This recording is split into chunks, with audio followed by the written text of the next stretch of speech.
Hello मेरे प्रिय छात्रों, नमस्कार। स्टडी विद विनोद एकेडमी में आपका एक बार फिर से स्वागत।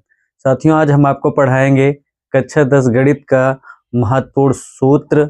सभी पार्ट वाइज सूत्र हैं जिसे आप पेपर में परीक्षा देने से पहले जरूर से जरूर याद करके जाएं और जरूर से जरूर पढ़ें। कमजोर छात्रों के लिए तो अति महत्वपूर्ण है और वो वीडियो को देखें और सूत्र को याद करें। तो साथियों, हम चलते हैं अपने पहले अध्याय के सूत्र पर। तो साथियों, हमारा पहला अध्याय है वास्तविक संख्याएं।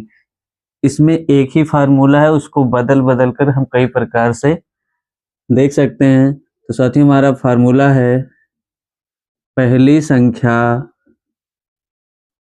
गुणे दूसरी संख्या बराबर लासा।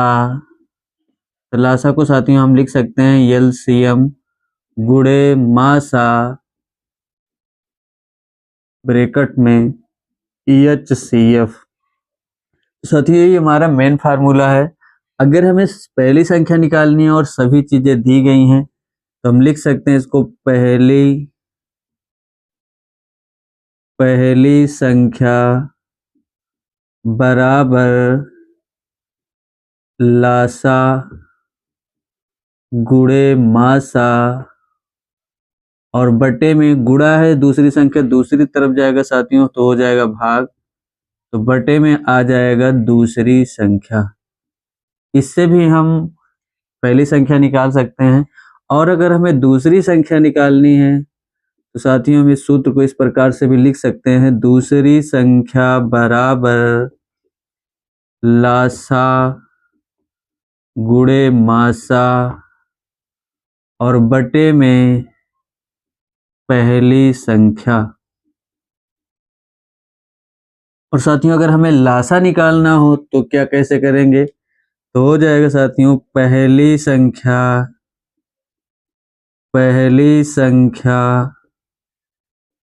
गुणे दूसरी संख्या बटे में, साथियों में निकालना है लासा तो इधर आएगा दूसरी तरफ मासा, तो बटे में आ जाएगा मासा बराबर लासा। इससे भी निकाल सकते हैं। और अगर हमें मासा निकालना है साथियों तो हम लिखेंगे पहली संख्या गुणे दूसरी संख्या बटे में लासा बराबर हो जाएगा साथियों मासा। तो साथियों, पहले पार्ट में एक फार्मूला है और उसी को पंचांतर कर करके हम 4 फार्मूला बनाए हैं, और इससे बाहर पहले पार्ट से कोई फार्मूला नहीं है, यही आपके पहले पार्ट का फार्मूला है। साथियों, हमारा दूसरा अध्याय है दो चर वाले रैखिक युग्म। समीकरण a1x plus b1y plus c1 बराबर 0 और a2x plus b2y plus c2 बराबर 0 हो तो साथियों इन दोनों समीकरणों पर 3 कंडीशन होती हैं। पहली कंडीशन क्या होता है, a1 बटे a2 is not equal to b1 बटे b2। जब a1 बटे a2 का मान b1 बटे b2 के बराबर नहीं होगा तो क्या क्या हो सकता है, तो रेखाएं एक बिंदु पर प्रतिच्छेद करती हैं। तो साथियों हमें ये ध्यान रखना है, यहाँ तक पॉइंट एक बिंदु पर प्रतिच्छेद करती हैं। इस स्थिति में समीकरण युग्म का, अगर दोनों बराबर नहीं है तो इस स्थिति में समीकरण युग्म का अद्वितीय हल होता है, और यह जो समीकरण होगा वो संगत समीकरण युग्म कहलाता है। तो साथियों हमें ये 3 पॉइंट ध्यान रखना है। पहले वाले में रेखाएं एक बिंदु पर प्रतिच्छेद करेंगी जब दोनों बराबर नहीं होगा, और समीकरण युग्म का अद्वितीय हल होता है, और यह समीकरण संगत समीकरण कहलाता है। इसी प्रकार से जब a1 बटे a2, b1 बटे b2 और c1 बटे c2 दोनों कह सकते हैं तीनों अगर बराबर हैं आपस में तो रेखाएं कैसी होती हैं, तो रेखाएं समपाती होंगी, और इस स्थिति में समीकरणों के अपरिमेय रूप से अनेक हल होते हैं। तो साथियों जहां जहां अंडरलाइन कर रहे हैं ये आपको ज्यादा ध्यान रखना है। अपरमेय रूप से अनेक हल होते हैं और यह संगत समीकरण युग्म कहलाता है। तो दो कंडीशन में आपका संगत है, एक ही कंडीशन में असंगत होता है। तो साथियों हम चलते हैं अगले वाले पर। a1/a2 बराबर है b1/b2 के, परंतु b1/b2 c1/c2 के बराबर नहीं है। तो साथियों रेखाएं समांतर हो सकती हैं, तो आपको यहाँ ध्यान रखना है रेखाएं कैसी होंगी, समांतर होंगी और इस स्थिति में समीकरण का कोई हल नहीं होता है। तो साथियों ये हमें ध्यान रखना है, कोई हल नहीं होता है और यह जो असंगत समीकरण युग्म कहलाता है। इसमें अगर पूछेगा कि संगत होगा कि असंगत, तो यह जो समीकरण है असंगत समीकरण युग्म कहलाएगा। साथियों हमारे अगले पाठ का सूत्र है, जो पाठ है हमारा द्विघात समीकरण। समीकरण ax² + bx + c बराबर 0 के द्विघाती सूत्र या श्रीधराचार्य सूत्र, ये कब लगाया जाता है साथियों? जब द्विघात समीकरण सॉल्व नहीं होता है तो हम श्रीधराचार्य का सूत्र लगाते हैं और इनका फार्मूला है x बराबर -b + √b² - 4ac/2a। और साथियों हमारा दूसरा सूत्र इस पाठ का, यह द्विघात समीकरण ax² + bx + c बराबर 0 हो तो तीन कंडीशन है साथियों, इसमें हमें विविध कर d का मान निकालना होता है। कह रहा अगर जो d का मान है या b² - 4ac का मान 0 से अगर अधिक है तो इस कंडीशन में मूल जो होंगे भिन्न भिन्न होंगे और वास्तविक होंगे। और यदि जो d का मान है या जो b² - 4ac बराबर 0 है, अगर ये 0 के मान के बराबर हो जाता है तो मूल वास्तविक तथा समान होंगे। और साथियों पेपर में क्वेश्चन में ये भी दिया होता मूल वास्तविक तथा समान है, तो d का मान ज्ञात कीजिए, विविधकर ज्ञात कीजिए, तो भी यही हम फार्मूला लगाएंगे। और तीसरा इसका है b² - 4ac का मान अगर कह रहा साथियों 0 से छोटा है तो क्या होगा, तो मूल काल्पनिक होंगे। अगर ऋणात्मक आ जाएगा d का मान माइनस में तो मूल काल्पनिक होता है, मूल वास्तविक नहीं होगा। और साथियों अगला फार्मूला विविधकर का, जो d की बात कर रहे हैं, d बराबर b² - 4ac। अगर हमें विविधकर निकालना होता है तो फार्मूला लगाएंगे d बराबर b² - 4ac। और अगला है साथियों, यदि b² - 4ac बराबर 0 है, ये बहुविकल्पी में काम करता है साथियों ज्यादा है, तो दोनों मूल जो होंगे अगर d का मान 0 के बराबर हो जाएगा तो जो दोनों मूल निकलते हैं उनका मान -b/2a होता है। और साथियों लास्ट है द्विघात समीकरण बनाना, द्विघात बहुपद बनाना है, तो है x² - α + बीटा × x + α × बीटा बराबर 0। जहां अल्फा और बीटा क्या है, जहां अल्फा तथा बीटा बहुपद के शून्यक हैं। साथियों अगला फार्मूला है, यदि द्विघात समीकरण ax² + bx + c बराबर 0 के मूल अल्फा तथा बीटा हैं, तो साथियों सूत्र होता है मूलों का योगफल बराबर अल्फा प्लस बीटा बराबर -b/a। और साथियों दूसरा फार्मूला होता है इसका, मूलों का गुणनफल बराबर अल्फा × बीटा बराबर c/a। साथियों हमारा अगला अध्याय 4 निर्देशांक ज्यामिति।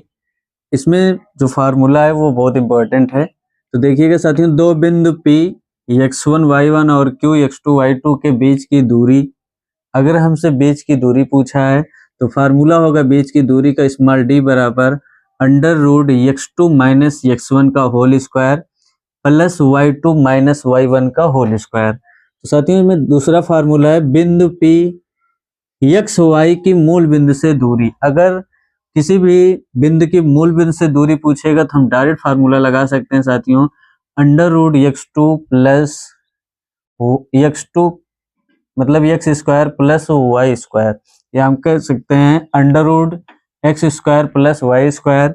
तीसरा है ये बिंदु P एक्स वाई के निर्देशांक, जो बिंदु A x1 y1 तथा B x2 y2 को जोड़ने वाले रेखाखंड को m1 अनुपात m2 के अनुपात में विभाजित करता है, तो आंतरिक विभाजन और बाह्य विभाजन।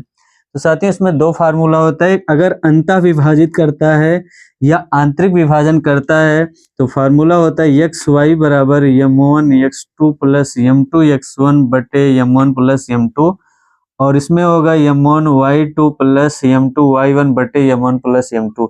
ये अंतः विभाजन और आंतरिक विभाजन का है। अगर बाह्य विभाजन पूछता है साथियों तो जहां प्लस लगा है सिर्फ वहीं पर हमें माइनस लगाना है, तो ये बाह्य विभाजन का सूत्र हो जाएगा। और अगला फार्मूला है विभाजन बिंदु के निर्देशांक। विभाजन बिंदु के निर्देशांक या फिर कह सकते हैं साथियों मध्य बिंदु के निर्देशांक। तो मध्य बिंदु के निर्देशांक का सूत्र होता है x कामा y बराबर x1 प्लस x2 बटे 2 कामा y1 प्लस y2। साथियों हमारा अगला अध्याय है त्रिकोणमिति का परिचय। किसी त्रिभुज की सबसे बड़ी भुजा कर्ण होती है। साथियों जब हम लाल बट्टे कक्का वाला फार्मूला लगाएंगे तो उसमें हमें लंब आधार कर्ण ढूंढना होता है, तो हमें जानना है किसी त्रिभुज की जो सबसे बड़ी भुजा होती है वो हमारी कर्ण होती है, और किसी त्रिभुज में कोण के सामने की भुजा जो होती है वो लंब होती है। और साथियों हमारा अगला फार्मूला है sine square theta plus cos square theta बराबर 1। तो साथियों पंचांतर कर देंगे तो साइन स्क्वायर थीटा बराबर आ जाएगा 1, ये प्लस कॉस स्क्वायर थीटा दूसरी तरफ जाएगा तो माइनस कॉस स्क्वायर थीटा। और अगर साथियों हमें कॉस स्क्वायर थीटा निकालना है तो कॉस स्क्वायर थीटा निकालना है तो साइन स्क्वायर थीटा दूसरी तरफ जाएगा तो हो जाएगा 1 माइनस साइन स्क्वायर थीटा। और साथियों इसी प्रकार से हमारा अगला फार्मूला है 1 प्लस टेन स्क्वायर थीटा बराबर सेक स्क्वायर थीटा। और साथियों अगर हमें टेन स्क्वायर थीटा का मान निकालना है तो टेन स्क्वायर थीटा बराबर हो जाएगा सेक स्क्वायर थीटा प्लस 1 है दूसरी तरफ जाएगा साथियों तो हो जाएगा minus 1 sec square theta minus 1। और अगर हमें साथियों 1 का मान निकालना है तो हो जाएगा सेक स्क्वायर थीटा प्लस में, और ये प्लस टेन स्क्वायर थीटा दूसरी तरफ जाएगा तो माइनस टेन स्क्वायर थीटा। साथियों हमारा अगला फार्मूला है 1 प्लस कॉट स्क्वायर थीटा बराबर कोसेक स्क्वायर थीटा। और साथियों अगर हमें कॉट स्क्वायर थीटा का मान निकालना है तो कॉट स्क्वायर थीटा बराबर कोसेक स्क्वायर थीटा माइनस 1। और साथियों अगर हमें 1 का मान निकालना है 1 बराबर हो जाएगा कोसेक स्क्वायर थीटा, ये प्लस कॉट स्क्वायर थीटा है दूसरी तरफ आएगा तो माइनस कॉट स्क्वायर थीटा। और साथियों इसमें अगला फार्मूला होता है व्युत्क्रमानुपाती वाला, साइन थीटा बराबर 1 बटे कोसेक थीटा। और साथियों साइन थीटा का कोसेक थीटा में गुणा कराएंगे तो हमें 1 मिलेगा, तो यहाँ से अगला फार्मूला बन सकता है sine theta into cosec theta बराबर 1। और इसी प्रकार कॉस थीटा बराबर 1 बटे सेक थीटा, कॉस थीटा का सेक थीटा में गुणा कराएंगे साथियों आएगा cos theta into sec theta बराबर 1। और अगला है टेन थीटा बराबर 1 बटे कॉट थीटा, टेन थीटा का साथियों कॉट थीटा में गुणा कराएंगे तो अगला फार्मूला बनेगा यहाँ से tan theta into cot theta बराबर 1। साथियों और भी फार्मूले हैं जैसे टेन थीटा बराबर साइन थीटा बटे में कॉस थीटा, और कॉट थीटा बराबर कॉस थीटा बटे में साइन थीटा। साथियों हमारा अगला फार्मूला है लाल बटे कक्का लाल बटे का। तो साथियों हमें इसमें से साइन थीटा अगर देखना होता है तो जो आगे लिखा है यल बटे के, ऊपर से देखेंगे तो हो जाएगा साइन थीटा बराबर यल बटे के। यल से हो जाएगा साथियों लंब और के से हो जाएगा कर्ण। और दूसरा वाला साथियों जो लिखा है ये हमारा है कॉस थीटा ऊपर की तरफ से, तो कॉस थीटा बराबर हो जाएगा ए बटे के, मतलब ए से हो जाएगा साथियों आधार और के से हो जाएगा कर्ण। और इसी प्रकार से जो तीसरा वाला साथियों है ये हमारा है tan थीटा, तो tan थीटा बराबर हो जाएगा यल बटे ए अर्थात लंब बटे आधार। इस प्रकार साथियों तीन त्रिकोणमितीय अनुपात निकल गया है, तीन हमें और ज्ञात करना है। तो साथियों हम देखेंगे साइन कॉस tan का आ गया है तो कॉसेक का, तो कॉसेक थीटा बराबर हो जाएगा साथियों, इसी साइन को नीचे मतलब ऊपर की तरफ से नहीं देखना है, पलट देना है, तो कॉसेक बन जाएगा, तो कर्ण और यल से हो जाएगा लंब, तो हो जाएगा के बटा यल अर्थात कर्ण बटे लंब, मतलब नीचे के साइड से। फिर जो है दूसरा वाला जो होगा हमारा सेक बनेगा, सेक थीटा बराबर के और बटे में ए अर्थात बनेगा साथियों कर्ण बटे में आधार। और साथियों अगला है कॉट थीटा, कॉट थीटा का हो जाएगा साथियों ए बटे में यल अर्थात आधार बटे में लंब। साथियों हम यहाँ भी लिख सकते हैं, अगर ऊपर से हमें देखना है तो ये हमारा बनेगा साइन और ये हमारा होगा कॉस और ये हो जाएगा tan, और जब पलट कर देखेंगे तो ये हमारा बनेगा कॉट, ये बनेगा सेक और ये बनेगा कॉसेक थीटा। इसकी सहायता से हम लंब कर्ण आधार में संबंध ज्ञात कर सकते हैं। साथियों इसमें एक फार्मूला होता है पाइथागोरस प्रमेय, तो साथियों इस फार्मूला होता है कर्ण स्क्वायर बराबर लंब स्क्वायर प्लस आधार स्क्वायर, और हम इसे क्या कह सकते हैं कर्ण लंब आधार में संबंध। क्या क्या संबंध होता है तीनों में, तो जो सबसे बड़ी भुजा होती है उसका वर्ग अन्य दो भुजाओं के वर्गों के योग के बराबर होता है, और यही हमारा पाइथागोरस प्रमेय कहलाता है। और साथियों इसमें फार्मूला है साइन 90 माइनस थीटा बराबर कॉस थीटा, और साथियों इसका उल्टा यही हो जाता है कॉस 90 माइनस थीटा बराबर साइन थीटा। हमें ध्यान रखना है साइन रहेगा तो इधर कॉस, और cos 90 minus theta sine theta के बराबर। फिर इसी प्रकार से tan 90 माइनस थीटा बराबर हो जाएगा साथियों कॉट थीटा, और कॉट 90 माइनस थीटा बराबर हो जाएगा tan थीटा। और साथियों सेक 90 माइनस थीटा बराबर आ जाएगा कॉसेक थीटा, और कॉसेक 90 माइनस थीटा बराबर आ जाएगा सेक थीटा। तो साथियों ये भी सूत्र हमें याद रखना है। साथियों हम अगला फार्मूला जो हमारा 37, 45, 60, 90 का मान होता है याद करना होता है, ये हम ट्रिक के साथ पढ़ेंगे। सबसे पहले हम साइन का सभी मान निकालेंगे और वो भी ट्रिक की सहायता से। तो साथियों यहाँ पर 0 डिग्री से चालू होता है, हम पढ़ेंगे कैसे साइन 0 डिग्री का मान, फिर साइन 30 का मान कितना होता है हमें ऐसे पढ़ना है। और यहाँ 0 लिखा है तो साथियों हम यहाँ 0 से स्टार्ट करेंगे, पहले लिखेंगे 0, फिर इसमें लिखेंगे 1, इसमें 2, इसमें 3 और इसमें साथियों 4 लिखेंगे। ये ट्रिक से हमें पढ़ना है। फिर हम सब में 4 से भाग देंगे, जो हमारे लास्ट में गिनती मिलेगा उसी से सब में भाग दे देंगे साथियों। तो 4 से भाग इसमें करेंगे, 4 से इसमें करेंगे, 4 से भाग सब में 4 से भाग कर देंगे, और साथियों सबके ऊपर अंडर रूट लगा देंगे, सबके ऊपर अंडर रूट लगा देंगे, अंडर रूट लग गया साथियों। हमें साथियों रटना नहीं है, पेपर में अगर भूल भी जाते हैं तो इस प्रकार से हम निकाल सकते हैं। 4 से 0 में भाग देंगे साथियों तो आएगा 0। और साथियों जब 0 आ जाएगा तो यहाँ पर आ जाएगा 0। और साथियों 1 है, 4 से भाग करेंगे दशमलव में आएगा, हमें दशमलव में लाना नहीं है, इसको हम छोड़ देते हैं।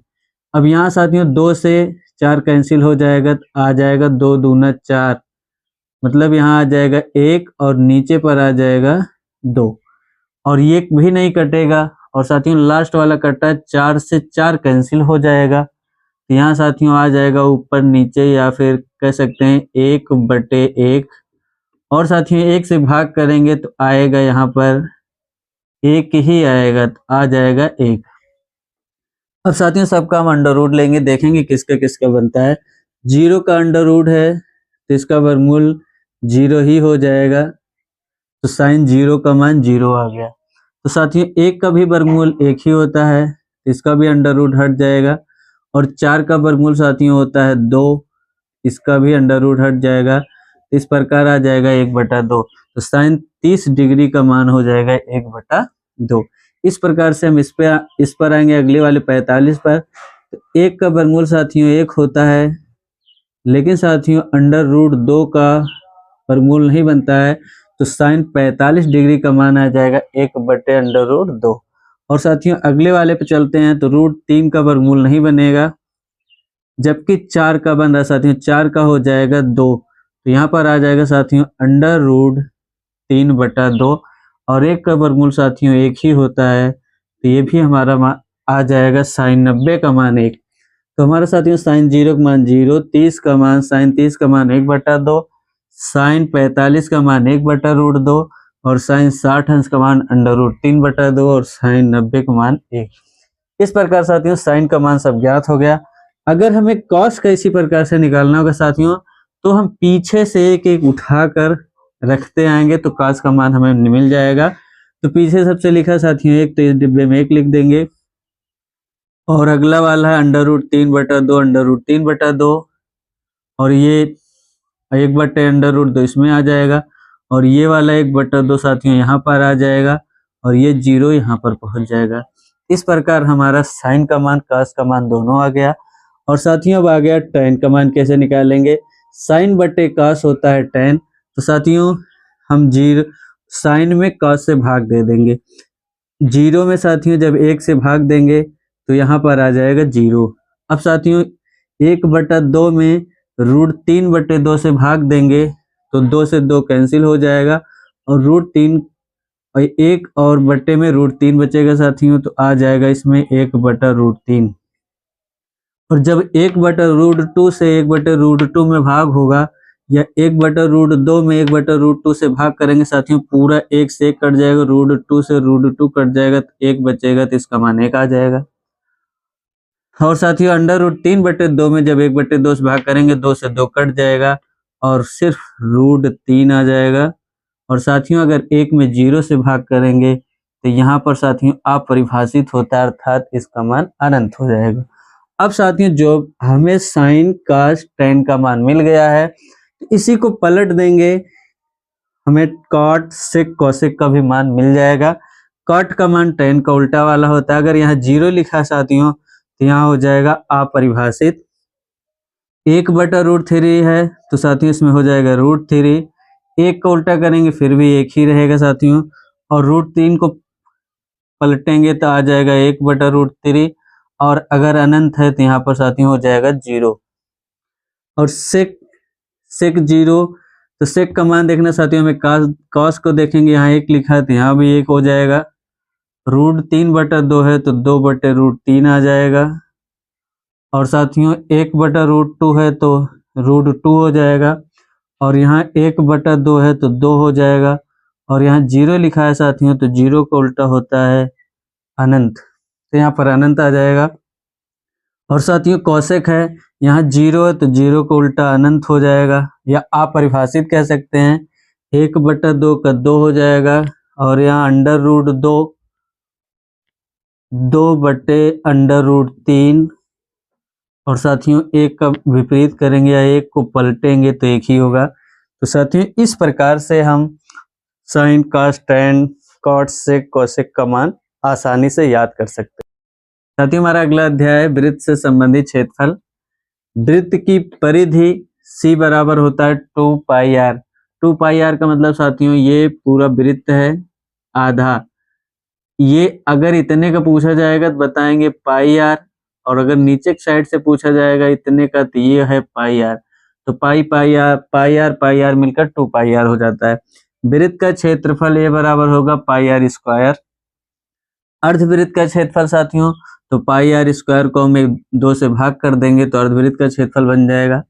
अर्धवृत्त का परिमाप, वृत्त की परिधि या वृत्त का परिमाप 2 पाई आर है, तो अर्धवृत्त का परिमाप 2 से भाग कर देंगे तो हो जाएगा पाई आर। लघु त्रिज्य खंड का क्षेत्रफल थीटा बटे 360 पाई आर स्क्वायर होता है। दीर्घ त्रिज्य खंड का क्षेत्रफल बराबर 360 माइनस थीटा बटे 360 इंटू पाई आर स्क्वायर। और साथियों त्रिज्य खंड के चाप की लंबाई का फार्मूला होता है थीटा बटे 360 गुणे 2 पाई आर, जहाँ साथियों आर हमारा त्रिज्या है। और साथियों एक वृत्त खंड का क्षेत्रफल, एक वृत्त खंड का क्षेत्रफल निकालना होगा साथियों, तो संगत त्रिज्य खंड का क्षेत्रफल माइनस संगत त्रिभुज का क्षेत्रफल। और समबाहु त्रिभुज का क्षेत्रफल होता है साथियों √3/4 गुणे भुजा स्क्वायर। और दीर्घ वृत्त खंड का क्षेत्रफल बराबर होगा साथियों वृत्त का क्षेत्रफल अर्थात पाई आर स्क्वायर माइनस लघु वृत्त खंड का क्षेत्रफल। और समबाहु त्रिभुज का क्षेत्रफल बराबर √3/4 गुणे भुजा स्क्वायर। साथ ही हमारा अगला अध्याय पृष्ठीय क्षेत्रफल और आयतन। तो इसमें बेलन का आयतन होता है साथियों पाई आर स्क्वायर एच, जहाँ एच ऊंचाई है और आर त्रिज्या है। बेलन का बकपृष्ठीय क्षेत्रफल हो जाएगा साथियों 2 पाई आर एच, और बेलन का संपूर्ण पृष्ठीय क्षेत्रफल तो 2 पाई आर ब्रैकेट में आर प्लस एच। और साथियों शंकु का आयतन होता है 1/3 पाई आर स्क्वायर एच, जहाँ आर त्रिज्या और एच ऊंचाई है। शंकु का बकपृष्ठीय क्षेत्रफल होता है साथियों पाई आर एल, और जहाँ साथियों यल बराबर होगा √h² प्लस आर स्क्वायर, और यल को कहते हैं तिरछी ऊंचाई। शंकु का संपूर्ण पृष्ठीय क्षेत्रफल साथियों हो जाएगा पाई आर ब्रैकेट में आर प्लस यल। गोले का आयतन है साथियों, तो गोले का आयतन होगा 4/3 पाई आर क्यूब, घात 3 होता है। और साथियों गोले के आयतन में एच नहीं होता, ऊंचाई नहीं ली जाती है। गोले का बकपृष्ठीय क्षेत्रफल तो 4 पाई आर स्क्वायर, और गोले का संपूर्ण पृष्ठीय क्षेत्रफल पूछेगा तो भी हम यही बताएंगे 4 पाई आर स्क्वायर।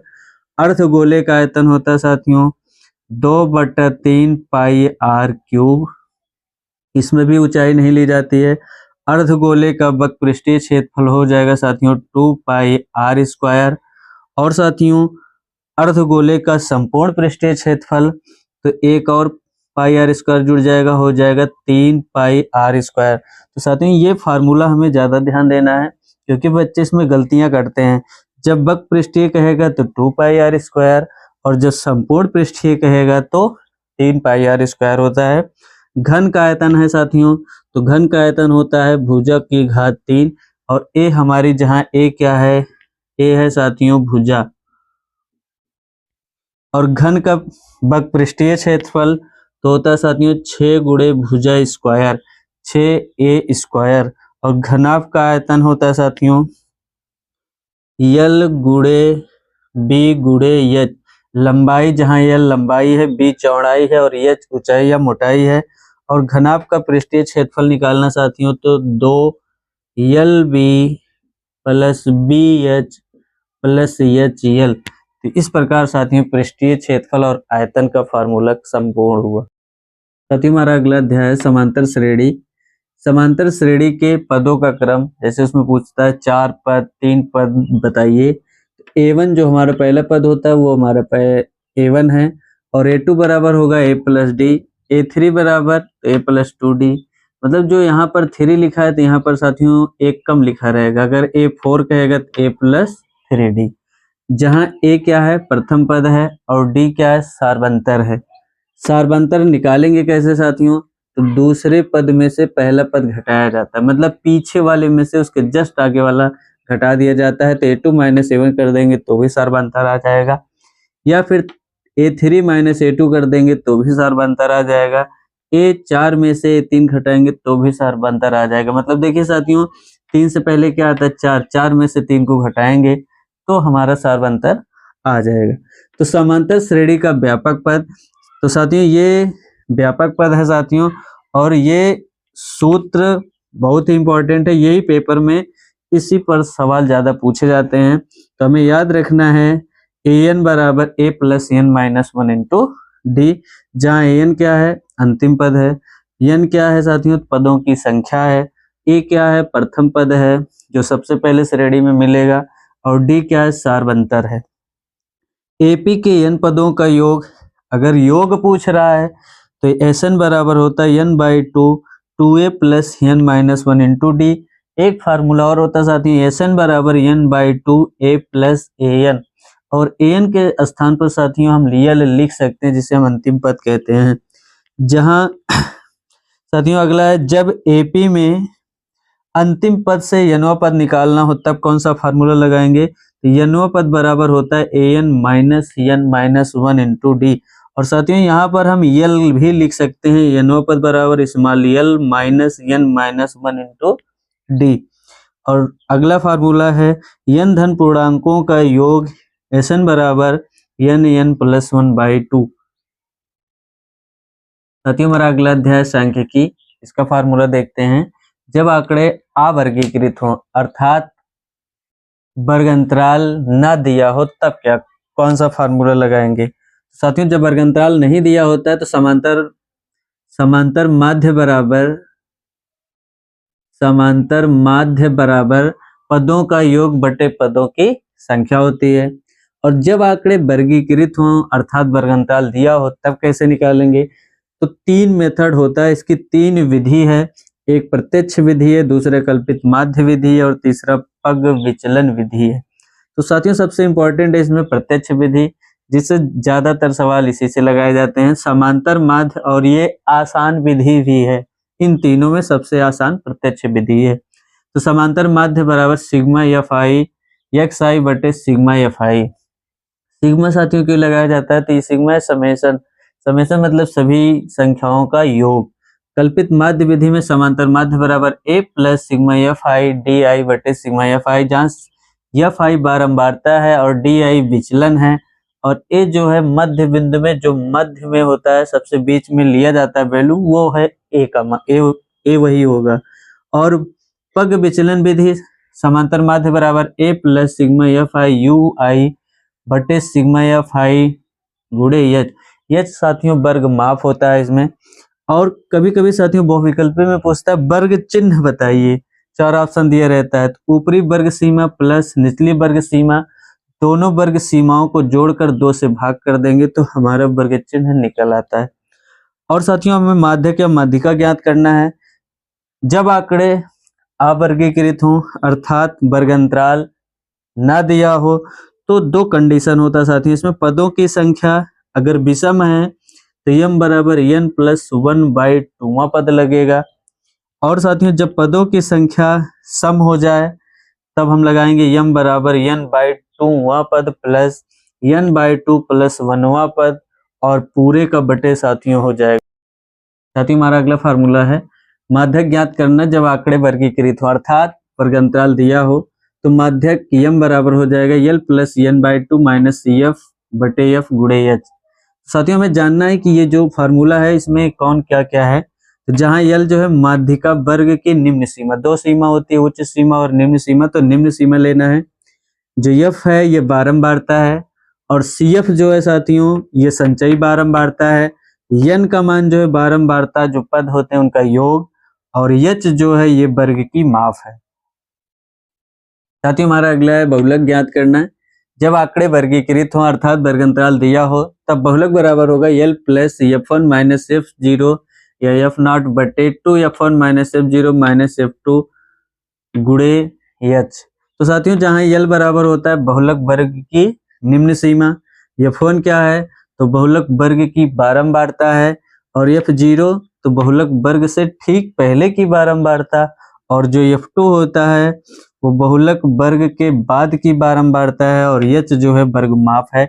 इस प्रकार साथियों सांख्यिकी के सभी फार्मूले पूर्ण हुए। साथियों हमारा अगला अध्याय प्रायिकता का फार्मूला देखना है।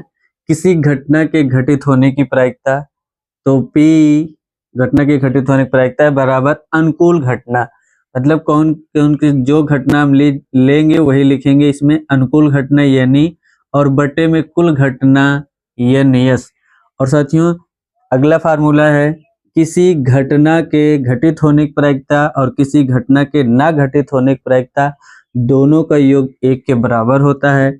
और साथियों हमारा अगला फार्मूला है किसी घटना के ना घटित होने की प्रायिकता अगर निकालनी है तो एक में से किसी घटना के घटित होने की प्रायिकता जब घटा देंगे तो किसी घटना के ना घटित होने की प्रायिकता आ जाएगी। तो साथियों सभी सूत्र हमें अच्छे से याद करना है, बोर्ड परीक्षा से पहले इस वीडियो को जरूर देखकर जाना है, और इसके आधार पर आपको सवाल की तैयारी भी कर लेनी है। तो साथियों वीडियो अगर प्रायिकता के बारे में हमें ज़्यादा अध्ययन करना है तो पिछली वीडियो आप जाकर देख सकते हैं, वहाँ पर फार्मूला बताया गया, ताश पासा जो कितनी संख्या होती है सब कुछ डिटेल में बताया गया है। और साथियों वीडियो अगर पसंद आई हो तो अपने दोस्तों को शेयर कीजिए और लाइक कीजिए साथियों, और ज़्यादा से ज़्यादा सब्सक्राइब कीजिए।